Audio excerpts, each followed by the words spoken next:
Hey everyone, I recently built a rival U-channel Caliburn and figured I should probably make a video on it and give it an overview. Since this is an early version, I had a few difficulties with initial assembly, and I know that the hardware has already been updated to make it easier. I decided to make one of these because my other Caliburn hits too hard for the wars I normally attend, and I enjoy rival blasters and wanted to be a part of the development of new U-channel Caliburns, and progress only comes through experimentation, so, you know.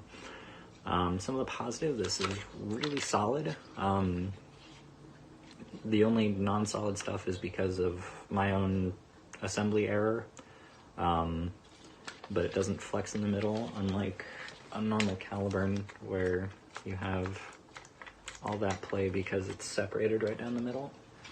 So it's really solid. It was also pretty intuitive, which may have been just because I've assembled a Caliburn before and I've had to piece them together in my head when figuring out what files go where.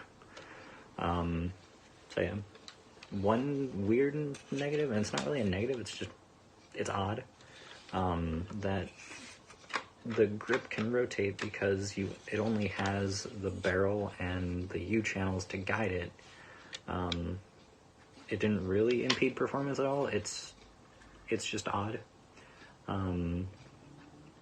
Also, I think the U-channels could use some sort of aesthetic upgrade, paint, anodizing, whatever, just something.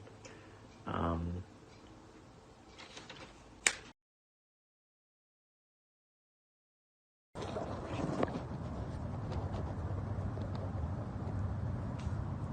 I think everyone's passed sufficiently, so it's now or never.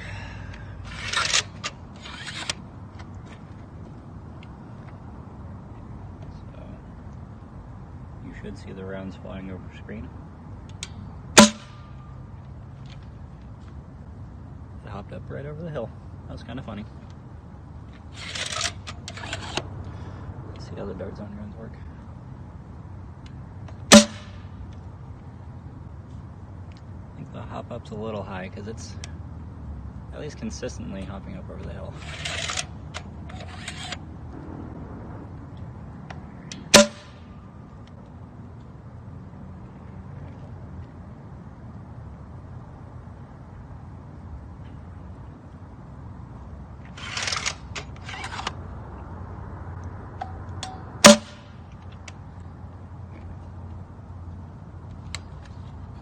See if I can dial that in a bit. Alright, so it's probably going to feed like 10 rounds. That's what a shotgun looks like. Alright, so we've got that first rubber band doing quadruple duty right now. It's holding the sear in place, and it's also holding the flap down. Try and get these last few shots with. I guess we'll aim for the center line between those things.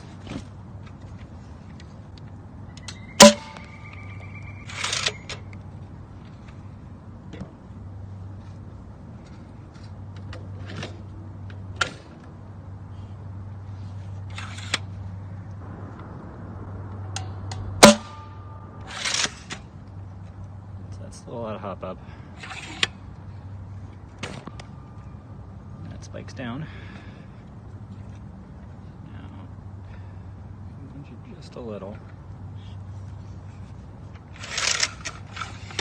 And now we're using Adventure Force rounds, which are a bit more dense. So see what that does.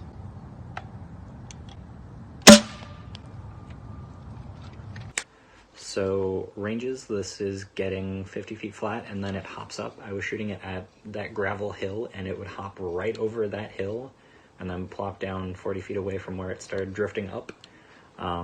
These are very rough range claims because I was only using like a keychain measuring tape. But 50 feet flat and then it pops up and then drops another 40 feet away. So 90 feet total, roughly. I'm pretty confident in saying up to 90 feet. I'm using a K25 spring with probably a bit of pre-compression. But my plan is to get good enough with the hop-up that I can basically bank shots around cover. I understand that's really ambitious, though. I guess thank you to Captain Slug for designing the kit and being responsive with R&D and all the updates and hard work he's doing, and to Gargunkel for printing everything and pointing people towards my channel. That helps a lot. Thank you all for watching. I hope this has informed your decisions regarding building one of these yourselves. Stay tuned for more.